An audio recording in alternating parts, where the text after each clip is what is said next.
वैसे झनक है कहाँ? मैंने उसे कहा था कि मैं उसके लिए कपड़े लेकर आई हूँ, एक बार आकर देख ले। कहाँ रह गई वो? हाँ मैंने उसे बोला तो वो आने वाली थी, वो आई मतलब तो वो बुला लिया।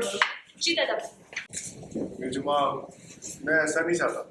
मैं चाहता हूँ कि झनक भी इस घर की मेंबर बने। छोटी सी प्यारी सी बच्ची है, अगर घर में सबके साथ में रहेगी तो अच्छा लगेगा। उसे डिफरेंटली ट्रीट नहीं करना चाहता मैं। मतलब तू बुला के ना। पर बहू थी तो, और इस सच को झुटलाया नहीं जा सकता। सांझ बात दीदी, क्यों मेरे सामने बात किए बिना चैन नहीं मिलता क्या? अदिति, सच को मान लेना चाहिए। अगर तुम सच को आसानी से मानोगी तो इसमें कोई अपमान वाली बात नहीं है, बल्कि इसमें भी सम्मान ही होगा। और तुम अगर सच को स्वीकार करोगी तो तुम्हें अच्छा लगेगा, तुम्हारा मन भी हल्का लगेगा। कैसा सच?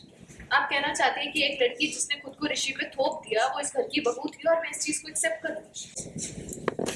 अदिति, वो पहले बहू थी ना, अब नहीं है, लेकिन थी तो।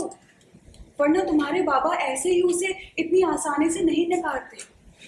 अब सोचो क्यों उन्होंने ऐसे उसे नकारा होगा। बहू थी इसीलिए ना।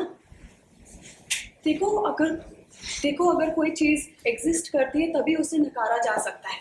अगर कुछ एग्जिस्ट नहीं करेगा तो कोई उसे क्यों ही नकारेगा। और अदिति, तुम इतना गुस्सा मत हो, और तुम्हें चिंता करने की कोई जरूरत नहीं है। वो तुम्हें किसी भी तरीके का कोई नुकसान नहीं पहुंचाएगी। और ये मैं कह रही हूँ।